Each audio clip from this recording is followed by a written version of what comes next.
They told me, son, you're special. You were born to do great things. You know what? They were right.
What can I do with this one, Aphrodite?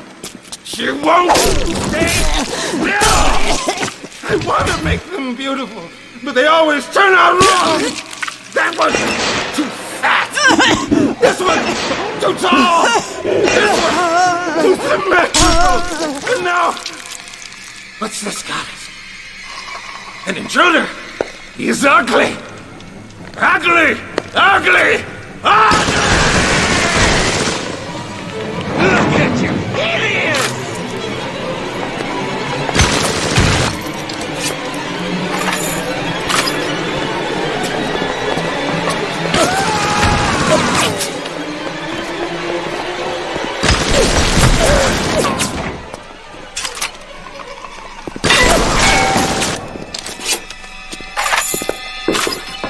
I'm not finished with you!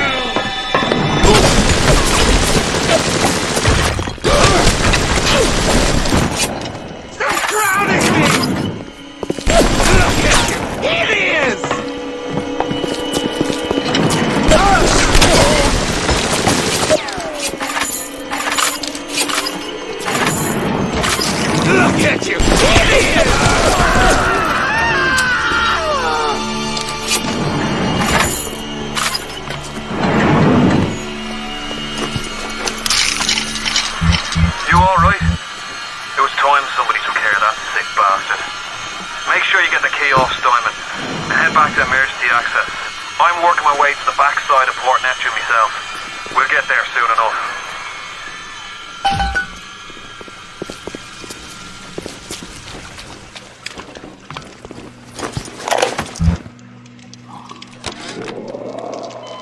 Silk and done. The nose looks terrific, Dr. Steinman. Doctor? You know, looking at it now, I didn't realize how much her face sags. Scalpel? Excuse me? Scalpel. Doctor, she's not booked for a facelift. Let's just come in here and... Doctor, stop cutting. Doctor, stop cutting. Get me the chief of surgery! Get me the chief of surgery now!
Just looking for a wee bit of Adam. Just enough to get by. I'll not have him hurt my little ones. It's okay, lad. That's not a child. Not anymore, it ain't. Dr. Tenenbaum saw to that. Bitte do not hurt her. Have you no heart? Aye, that's a pretty sermon coming from the ghoul who cooked up them creatures in the first place. Took fine little girls and turned them into that, didn't you? Listen to me, boyo. You won't survive without the Adam those things are carrying. Are you prepared to trade your life, the lives of my wife and child, for Tenenbaum's little Frankenstein? Here, there is another way. Use this. Free them from their torment. I will make it to be worth your while. Somehow.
Thank you, mister. The path Thank of the you. righteous is not always easy, yes.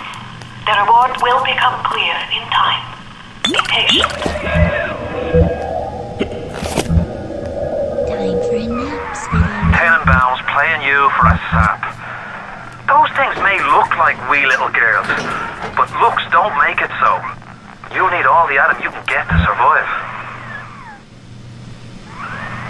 If you cross paths with another of them gatherer's garden machines, make sure you pick up a new plasmid or two. That's if the price ain't too dear, of course.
Not only are those little girls veritable atom factories, they're nearly indestructible. They regenerate any wounded flesh with stem versions of the dead cells. But their relationship with the implanted slugs is symbiotic. If you harvest the slug, the host will die. So you see, it's not like killing, Tenenbaum said. It's more like removing a terminal patient from life support.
Not only are those little girls veritable atom factories, they're nearly indestructible. They regenerate any wounded flesh with stem versions of the dead cells. But their relationship with the implanted slugs is symbiotic. If you harvest the slug, the host will die. So you see, it's not like killing, Tenenbaum said. It's more like removing a terminal patient from life support.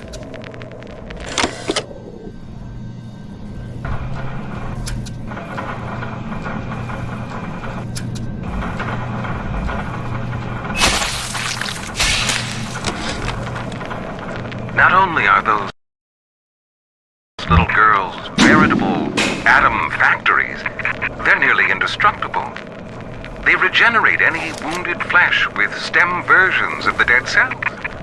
but their relationship with the implanted slugs is symbiotic. If you harvest the slug, the host will die. So you see, it's not like killing Tenenbaum said. It's more like removing a terminal patient from life support.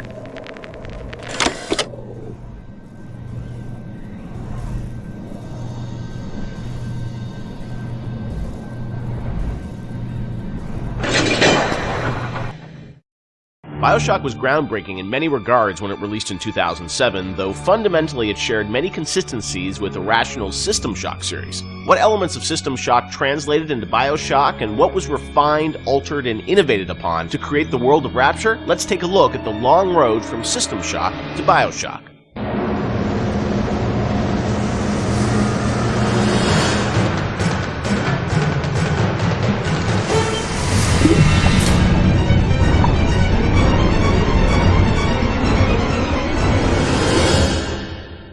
Everyone knows where the game ended up, but I think fans would be interested to learn where this game or the idea of doing this game started. And I think, you know, folks know System Shock and the legacy of that game, huge fan base. Did it start as a System Shock game initially? No, I mean, because we didn't have the rights to that, right? We kind of felt that there was more game design to mine there. You know, that it was sort of, we did that one game, and it was sort of the first game that really combined shooting and RPG. And it was a very small budget. You know, it was a very small team, and it was the first game we had ever done. So we got pretty lucky, I think, in terms of how well it came out. But but the odds were sort of stacked against it. And the team, was really enthusiastic about doing a game like that. And time had evolved, and the team was much more. We had done a bunch of games together, and we had a stable technology base, and we were like, okay, well, which System Shock 2 was not. I mean, that engine no game had ever shipped on that engine. It was a very crude piece of technology. Most of us had never shipped a game at the time. So, what if we had a stable technology base, and we had a team that was more experienced and more seasoned, and we had, an actual, art director, and, which we didn't really have on System Shock 2. What could we do? And so I think there was a lot of enthusiasm in the team to really try to do a more mature version of that kind of game.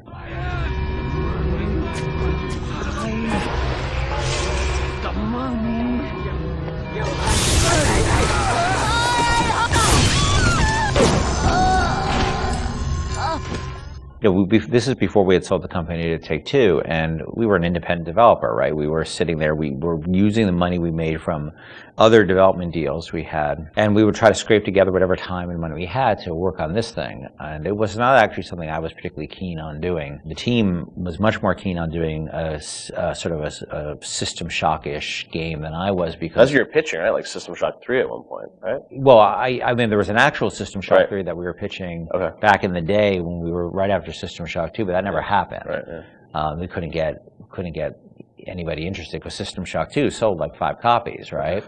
And so as the business guy, the guy who had to not only just sort of write the content, but the guy who had to go out and get the deals and pay everybody, I wasn't particularly excited about doing this, because it was very disappointing when we did System Shock 2 and nobody bought it. It got great reviews. It got these insane reviews, but it left us in a place where it didn't really move the needle for us in terms of making payroll. So I wasn't super excited about it, because I didn't see a publisher be interested in it, and I didn't see the audience actually be particularly interested in this kind of game. And it was really the team who convinced me to invest in this, because they're enthusiastic. I think a lot of them came to the studio because of System Shock 2. And so finally they sort of battered me down, and it's good they did, because I was not the first fan of doing this. And I know initially there was something called the Serene Dawn. That was a spaceship? Or what was that? No, that was the name of a cult, right? Cult. Yeah. Sorry, okay.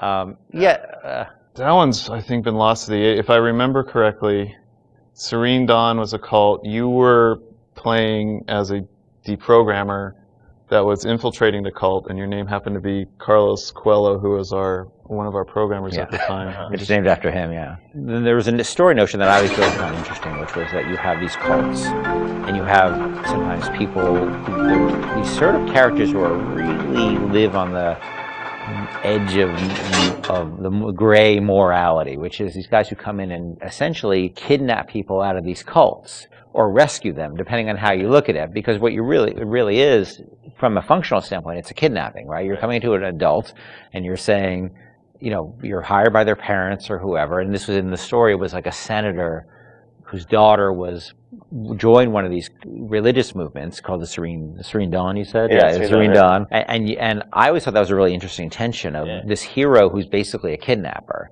and taking a young woman against her will out of the place that she was in. Now, you could also make the other argument that, well, she was not really there by her will. But there's a really interesting conversation that goes on there. I think there was actually a Kate Winslet movie, a Harvey Keitel Kate Winslet movie, which dealt with a similar theme. Because usually you hear that story, you know, these deprogrammers as a sort of heroic kind of notion. But I always thought that, well, there's something interesting about agency going on there, and about are people entitled to make bad mistakes, or is it a bad mistake? It all depends on the person. You know, and I'm not a fan of, you know, religious cults or religion in general, but there seemed to be an interesting discussion of freedom there and independent decision making. And I thought that idea was cool, and that was sort of the basis of it for a while. But it was really mostly for the purpose of, we needed something to go out and pitch to publishers, and so we know we didn't have a ton of time to really develop it. So that sounded like, all right, this will do for now. And was that pre-Underwater City? I mean, this was just like an idea for a story? We may have stepped away from that to do the cult thing, but then we went back to the underwater thing. We had that one room, remember? We had the one World War II room with the roaches on the ground and like these weird test tube things that you could walk around. I don't know where that fell. It could have been underwater. There was no windows. The thing is, we were a small business, right? And we were trying to like figure out a way to sell this thing with spending the least amount of money, because we didn't have any money. We didn't have a pot to piss in. So we would do this demo. That was one room basically, just to show. And I'd write up a document, and we'd take it around. And I'd fly around the country, be like, "Here's our room." It was a different time, you know. And we had just come off of SWAT 4. One of the advantages we had is that we were so familiar with that engine at that point that we could really start cranking through, you know, small rooms and lighting and making things look good. So I took it on the road to sell it to somebody, and nobody cared. We'd go to a publisher, and look, they have to make money, right? And we'd say, we say, oh, it's sort of a spiritual successor to System Shock 2, and they'd be like, well, how did that sell? And I'd be like, my mom likes it, you know. And they would be like, well, we can't, you know. And usually we'd be talking to a fan. A lot of executives, like sort of junior executives, were fans of System Shock, and they'd go to their boss and they'd be super excited, and their boss would open up, you know, their Excel spreadsheet and be like, no, we can't do this. And I think the pitch probably evolved as we kept trying different permutations trying to sell, but we were also out there trying to sell like 2 or 3 other things at the time. We had a pitch for a game called Monster Island, and well, our SWAT 5 pitch was Zombie SWAT. Yeah, we had just come off of SWAT 4, which is like hardcore tactical, and we decided they wanted us to do another SWAT, and we didn't really want to do another hardcore tactical game, so we're like, what if we added zombies to SWAT? Like, you're a SWAT team that fights zombies and werewolves. That sounds awesome. And it was like, no, it doesn't. And this is before, before zombies were a thing. Yeah. And so we came with this thing called Division 9. Division 9, yeah. That probably would have been even a bigger financial success than BioShock. Wow. But we couldn't get anybody interested in it. We didn't have enough werewolves in the demo, I think. We had 0 werewolves in the demo. Yeah, we were going to have werewolves, weren't we? Werewolves and vampires. That was the whole, really? Yeah, werewolves, the whole, vampires, like, zombies? Just throw it all the Universal Studios monsters from like... Oh, wow. Yeah. So what happened is we couldn't sell it, but we were always sort of independent-minded. And so I said, well, what if we sort of did this in reverse? Instead of getting a publisher first and then doing a press tour on it, what if we sort of did the press first? Yeah. And we called up a guy, Andrew Park, who's at GameSpot at the time, who was a fan of System Shock 2 and a great guy. And I said, will you come out and look at this thing we're doing and write a story on it? And he was like, sure.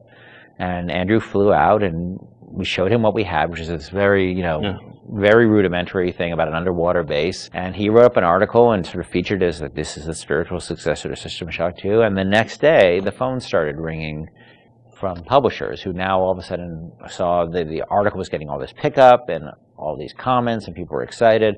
And that really, I think, put it over the top in terms of being able to sell it, even though it was not BioShock at that point. It was called BioShock, but it was not BioShock. There would have been I don't think there would have been a game. We never would have sold it without Andrew coming out doing that. My belly's full of angel's blood.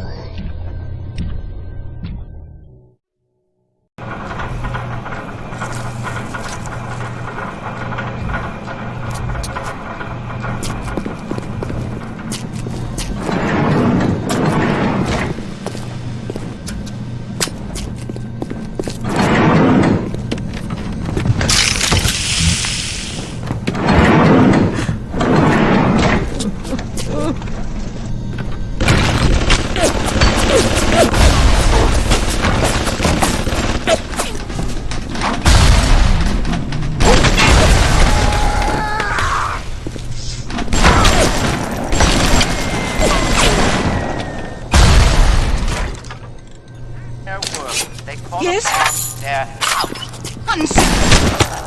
Never mind your own needs, I say. Think of the needs of hey.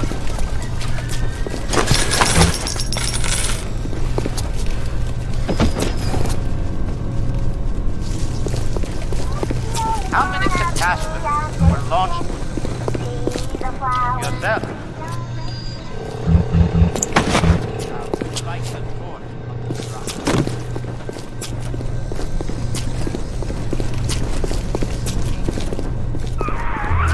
You're ready now. Time to take on one of them big daddies. Won't be easy, but it's the only way to get to little sister and the Adam they carry.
The parasite hates three things: free markets, free will, and free men.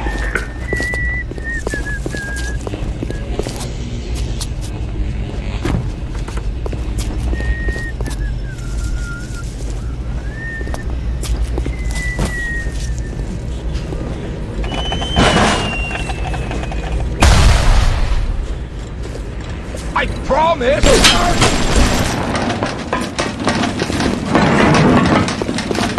Typical behavior for someone with your condition! Got it! Ducking everything! It's a standard procedure!